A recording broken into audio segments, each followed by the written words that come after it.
nyunguramagambo.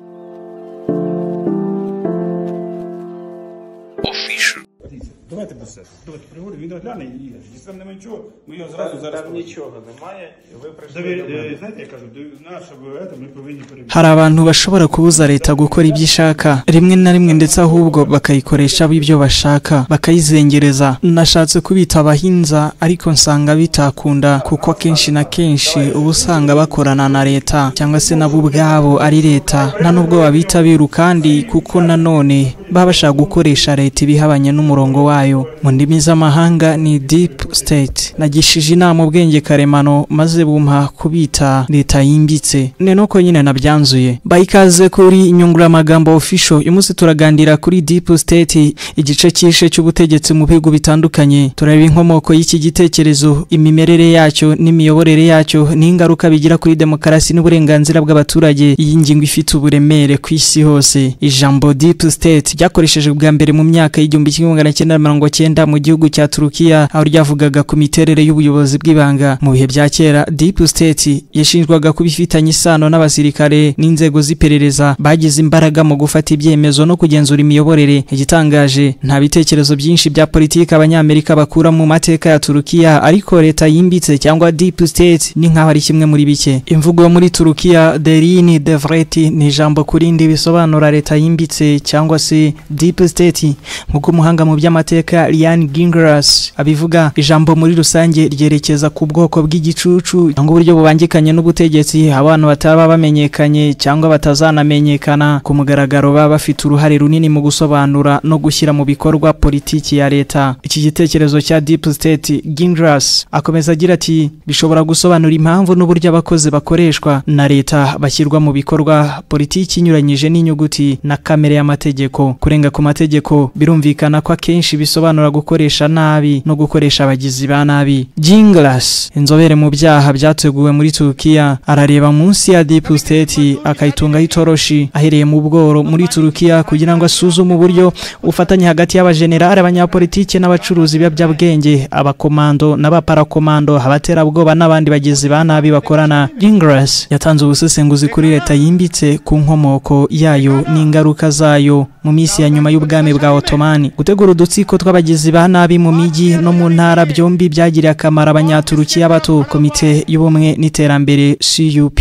cyangwa CUP, ishyaka ryashenye ingoma kandi ritangaza Repubulika ya Turukiya mu mwaka w'1923 mu by'ingenzi. Kandi muri rusange umurimo wanduye ukenera abakozi banduye. Nuko rero ingufu zihishwa zashakishijwe mu bapolisi n'abagizi ba nabi mu myaka yaranzwe na kajagari. Kimwe cya kane cya mbere cy'ikinyejana, iki gihe cyarimo intambara ya Balkani yo mu 1912 n'1913, igihe Ottomani yatakaje byinshi mu bihugu by'Uburayi. Intambara ya mbere y'isi yose, igihe Ottomani yifatanyaga n'ibihugu byo hagati kwigarurira igihugu cya Istanbul mu mwaka w'1918 n'1923, n'intambara yo kwigenga ya Turukiya yo mu 1919 n'1923 yarwaniwe ku mpande eshatu kurwanya ingabo z'abagereki, Abafaransa na Romania. Akoresheje inkuru ya Sa Ismail, igisambo cyabaye umukozi wa CUP cyangwa CUP hanyuma kikaba umwanzi w'igihugu. Gingras yarambuye isano iri hagati y'igihugu n'isi y'umwijima kugira ngo yerekane uburyo CUP yashoboye cyane kandi ibereye mu mwendo mubano wayo na sendika z'intara zitandukanye. Gingras arihanangiriza ko kuri Turukiya leta yimbitse atari cyo kintu cyonyine gifite igicucu cya bureaucracy, igisirikare cyangwa societe civile, ahubwo ni ikinamico wa politike y'amashanyarazi igenda itera imbere, irimo ibintu byemewe n'amategeko nyamara bitemewe muri kamere. Icy'ingenzi rero nicyo kibandwaho cyane mu mutekano wa leta, bikaba bikenewe ko inzego zishinzwe kubahiriza amategeko ndetse n'inzego zihishwa ziza kwisonga mu gushyiraho no gushyira mu bikorwa politiki ya leta. Ikinyamakuru The Sunday Guardian kigeze guterura inkuru gitangira kibaza kiti, niki mu by'ukuri Perezida Vladimir Vladimirovich Putin ashaka gukora mu buzima bwe bwose? Ese arashaka gutinda muri kimwe cya kabiri cy'izabukuru muri 2024 afite imyaka 72 bikamwemerera kumarana igihe n'abuzukuru be ndetse n'abana be batatu bavugaga ko bafite imyitozo ngororamubiri, cyangwa arashaka gukomeza igihe cyose kugira ngo agumane imbaraga z'ubutegetsi? Gusa Margarita Simonyane, umwanditsi mukuru w'ikinyamakuru cy'itangazamakuru rya Karmare, Uburusiya uyu munsi bwatanze ibisobanuro kuri iki kibazo. Niba hari umuntu wibazaga niba boss Putin ateganya kujya muri manda imwe ya perezida ntabwo yabikora, niko mwanditsi yabivuze. Arongera ati ibyo rero birasobanutse sibyo. Ubutumwa bwa Simonyani kuri Telegram bwakurikiranye bishyushye cyane nyuma y'ijambo rya Putin ryo muri Mutarama yagejeje kuri Duma ubwo yagiraga ati mu gihe kirekire society igomba kwemezwa kwizajya ivugururwa muri buri gihe. Dufite byinshi byiza byo gukora mbere ya 2024. Icyo gihe ibintu bizaba bisobanutse. Muri icyo gihe abakurikiranira hafi Karmare banzuye bavuga ko ibyo byerekana ko politiki y'Uburusiya iri guhungabana, ifite ihungabana rikomeye ndetse n'ivugurura ry'itegeko nshinga. Karmare yemeje ko ari ukugabana ubutegetsi kuva kuri perezida kugeza ku nteko ishinga amategeko. Hinduka rya perezida rero ryabaho muri 2024 kubera ko itegeko nshinga ryariho icyo gihe ryabuzaga Putin kongera kwiyamamaza. Buri wese yaratunguwe. Mu ijambo yagejeje ku nteko ishinga amategeko yo ku ya 10 Werurwe, perezida Putin yashyize injangwe mu numa. Yashimangiye ko itegeko nshinga rishobora guhinduka kugira ngo yemererwe gusubiza isaha kuri 0 muri 2024, bityo agashaka izindi manda ebyiri z'imyaka 6 ari perezida w'Uburusiya. Azaba arangije afite imyaka 84 kugira ngo hirindwe icyaha icyo ari cyo cyose cyakorwa n'Ubudage. Iki cyifuzo cyasizwe mu nteko ishinga amategeko kugira ngo kibyemeze gisuzumwe n'urukiko rw'itegeko nshinga, amaherezo kigashyirwa ku batora kugira ngo babihe umugisha. Mu gihe cyihuse cyane, Karmare yatangaje ko mu cyumweru kimwe Putin yasinyiye iyo kamarampaka ndetse yayitsindiye nyuma yo gutungurwa ku buryo butunguranye n'imitwe minini y'inteko ishinga amategeko. Wowe utekereza wakumva ko byagenze gute muri uwo mwanya muto? Nyuma y'iminsi 3 gusa, urukiko rwihutiye kwemeza ubugororangingo bushobora kwemerera perezida Vladimir Vladimirovich Putin kuguma ku butegetsi haramutse abishaka indi myaka 6 yo yarayitangiye muri uyu mwaka. Gusa mu Burusiya bwigenga ngo bwashoboraga guhindura itegeko nshinga igafata iminsi 6 gusa, ariko kubera ko urukiko rwiganjemo Karmare n'abacamanza bayo bagenzurwaga n'ubuyobozi bwa Putin, iki cyemezo nticyazuyaje. Icyemezo cya nyuma cyari kuzaza kigaragaza niba abarenze 1/2 baratoye babishyigikiye mu majwi yarategerejwe ku ya 22 Mata. Muri Gashyantare habaye urusaku rwaturutse muri leta y'Uburusiya bahangayikishijwe no gutakaza umurinzi wacyo muri 2024. Mu Burusiya leta yimbitse yagize uruhare runini kuri perezida Vladimir Vladimirovich Putin n'amatora ye. Ukibuka ko turi kunyungura amagambo official, turi kuganira kuri Deep State, kanda subscribe ukande kukazogera kugira ngo n'ikindi kiganiro nzategura kizakugereho. Ukore like na share, sangiza abandi, dukomeze. Nanone ngo leta yimbitse y'Uburusiya yabayeho na mbere yuko Vladimir Putin agera ku butegetsi, igihe mbere yagarukiraga kubiru bake mu ishyaka rya gikomunisti. Amaze kuba perezida, leta yimbitse cyangwa Deep State yaguriye muri politiki no mu bukungu.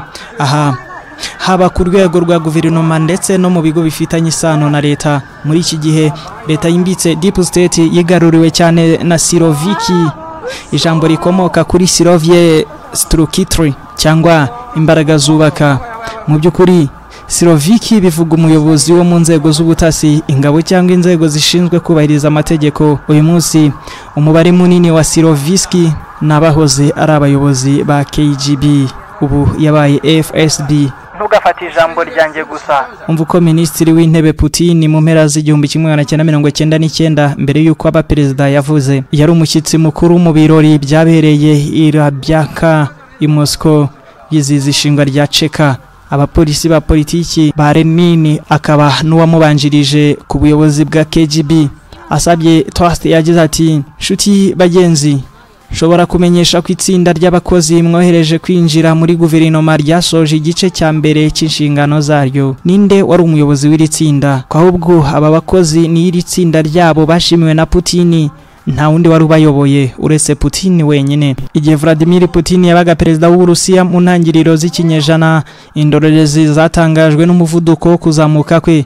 Ageze Karmare muri Kamena mu 1996 nyuma yo gutakaza akazi i St Petersburg mu myaka 3 gusa, yaramaze guhaguruka aba minisitiri w'intebe, hanyuma aba perezida w'agateganyo ku ya 31 kuboza mu 1999. Nubwo bake bashidikanya ku bwenge bwe, ingufu n'ubushobozi bwe, benshi bemeza ko impamyabumenyi ye nyamukuru kuri ako kazi yahoze ari umuyobozi wa KGB yabaye FSB. Ubu Siloviki yari ifite umuntu wabo hejuru kandi imbaraga zabo zaragutse vuba. Muri raporo ye yo muri 2006, Olga Krishtanovskaya, umuyobozi mu ishuri rikuru ry'ubumenyi ry'Uburusiya, yavuze ko 78% by'indashyikirwa z'Uburusiya zuzuza imirimo ya leta ikomeye kandi zikora inganda nini n'ubucuruzi ari Siloviki. Nkuko umuntu ashobora kubitekereza mu matsinda afite imizi muri politike y'ibanga n'ubutasi, abanyamuryango bashimangira cyane kumvira abayobozi. Abo bagaragaza ubudahemuka bukomeye hagati yabo no kubahiriza indero. Ikaze. Uburusiya buzwiho kuba igihugu cyangiritse. Muri raporo kuri ruswa mu mwaka w'ibihumbi 2019, Transparency International yashyize Uburusiya ku mwanya w'137 kuri 180 ku isi, imyanya 43 gusa hejuru ya Somalia. Byagaragaye ko hari igihugu cyangiritse ku isi. Perezida Putin ubwe ntabwo amenyereye ibirego bya ruswa. Abarusiya benshi bibaza uburyo bivuga ko yabaye umwe mu bantu bakize kurusha abandi ku isi, akabazweho kuba afite umutungo ubarirwa muri miliyari 70 z'amadolari, mu gihe umushahara we wa 2018 wateganyije ko utarenzaga 131 gusa. Ahari ngo igisubizo kiri mu mahirwe yatanzwe nk'inzira ya politike guhera St Petersburg mu ntangiriro za 90, mu gihe St Petersburg yari ifite ikibazo cy'ibura ry'ibiribwa. Putin yari umuyobozi wungirije akaba n'umuyobozi wa komite ishinzwe ubanye n'amahanga muri uyu mujyi. Umwanya yari yarazamutseho nta nkomyi. Urukuta rwa Berlin rwarasenyutse, biba ngombwa ko atsindira umwiherero wihuse avuye ku mwanya we wo kuba koloneli wa KGB i Dresden mu Budage bw'Uburasirazuba. Urukozasoni rwadutse kuri gahunda ivuga ko yagaruwe miliyoni y'amadolari, aho miliyoni z'amadolari y'ibikoresho fatizo byoherejwe mu mahanga bivuye St Petersburg mu rwego rwo gusubiza ibyo kurya batigeze bihagera. Raporo y'urukozasoni nanone y'umudepite wa St Petersburg Marina Sirye yanditsweho igihe kirekire kuva ku mbuga za interineti, yahamagariye Putin n'umwungirije kwirukanwa bazira ubufatanyacyaha. Iyi akaba ya mbere mu ruhererekane rw'inkuru z'urukozasoni zivuga kuri Vladimir Putin. Inyinshi muri zo zagaragaye muri raporo zivuga ko zagize uruhare mu byaha byo kunyereza umutungo, ruswa cyangwa se uburozi. Benshi mu banditsi b'izo raporo nka Alexander Litvinenko, Anna Politkovskaya na Boris Nemtsov nyuma basanzewe bishwe. Iyi nkuru nayo n'uruca abana kuri buri wese uzi Putin n'imiterere ye. Vuba aha muri leta y'Uburusiya n'itsinda ry'abantu bakoze umwuga wabo kandi bakunguka kuva mu myaka 20. Perezida amaze ku butegetsi abazwi ku izina ry'abana ba Putin. Benshi mu by'ukuri n'abana babiru bariho ubu, cyane cyane inshuti z'igihe kirekire za Putin.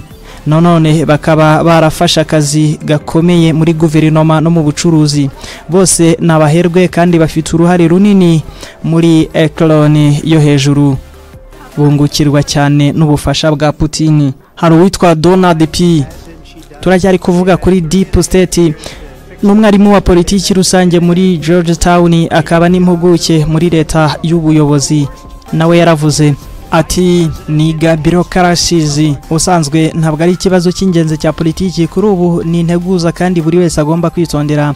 Donald Trump wahoze ari perezida akaba n'umukandida ubu abivuga mu magambo asa n'ubuhanuzi. Yabaye leta yimbitse cyangwa se nawe yabaye Deep State member. Irasenya Amerika cyangwa se dusenye leta yimbitse. Ntabwo ari iterabwoba ry'ubusa. Ati afite gahunda ifatika kandi yumvikana yo guhindura rwose leta ya Amerika. Bizatesha agaciro ireme rya guverinoma kandi bizabangamira demokarasi yacu. Iyi mpuguke niko yabivuze. Ubuyobozi bwa kabiri bwa Trump bwaba butandukanye cyane n'ubwa mbere. Ni ukivuga igishushanyo mbonera cya bwana Trump cyo gukusanya ingufu cyateguwe n'itsinda ry'abamashyirahamwe y'abakonservateri babimukikije iyobowe na Heritage Foundation hamwe n'umushinga waryo wa 2025. Iyi gahunda izamura ubudahemuka bwite kuri bwana Trump nk'agaciro gakomeye mu mirimo ya leta, mu bikorwa ndetse no mu bigo kumutonaho. Iyo ngifite ibice bitatu by'ingenzi. Icyambere ngo no gushyira abayoboke ba Trump mu myanya y'imika appointments. Bwana Trump ngo yizera ko kurwanya perezidansi ye harimo n'abamushyizeho bitandukanye na 2016.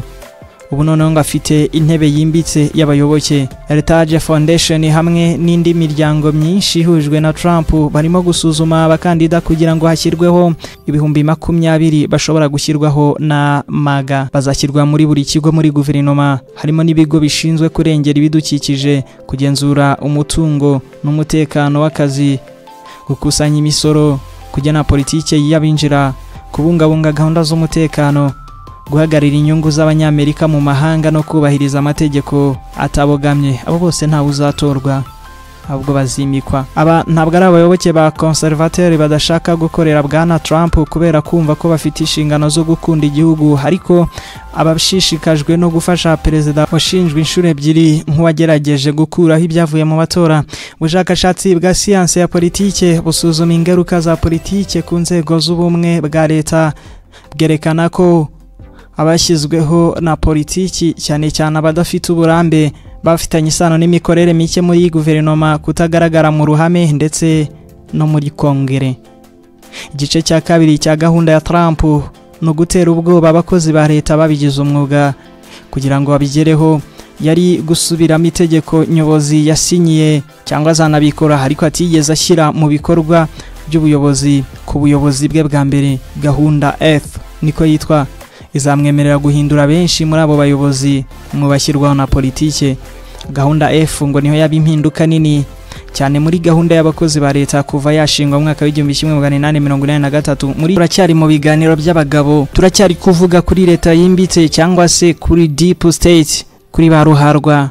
Nta nubwo babita ibigande. Abagize deep state bagira uruhare runini mu gucunga imiyoborere, aho bafata ibyemezo bitari mu ruhame, bityo bigatuma politiki ihinduka mu buryo butari mu nyungu z'abaturage.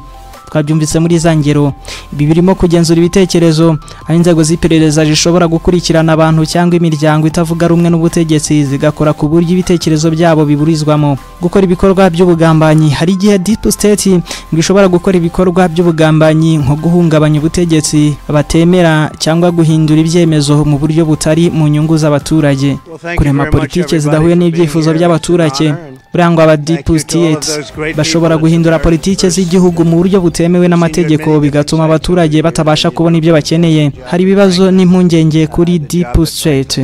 The rise of deep state in Turkey. Iyi nkuru ivuga ku buryo deep state mu gihugu cya Turukiya yagiye ikura mu ngabo n'iperereza ikagira uruhare mu guhindura politike. Hari the role of deep state in Russian politics. Iyi ni inkuru yerekana uburyo deep state ifite imbaraga mu gucunga politike z'ubuyobozi, ikabifitanye isano n'ibikorwa by'ubugambanyi. Deep state, a threat to American democracy. Iyi nkuru ikurikirana ibitekerezo by'abaturage ku bijyanye na deep state muri Amerika n'ukuntu ishobora guhungabanya demokarasi. Mu gusoza, wibuke gukanda subscribe. Ariko icyo watahana nuko deep state ifite ingaruka zikomeye ku muryango no ku miyoborere. Ni ngombwa ko tubyitaho kugira ngo demokarasi n'uburenganzira bw'abaturage bigumane umwimerere wabyo, kandi tubigumane. Tugomba gukomeza kwibaza ku miterere y'ubuyobozi bwacu. Ese natwe dufite deep state? Tukarushaho guharanira ko ibyemezo bifatwa mu nyungu z'abaturage. Murakoze, Imana ibarinde.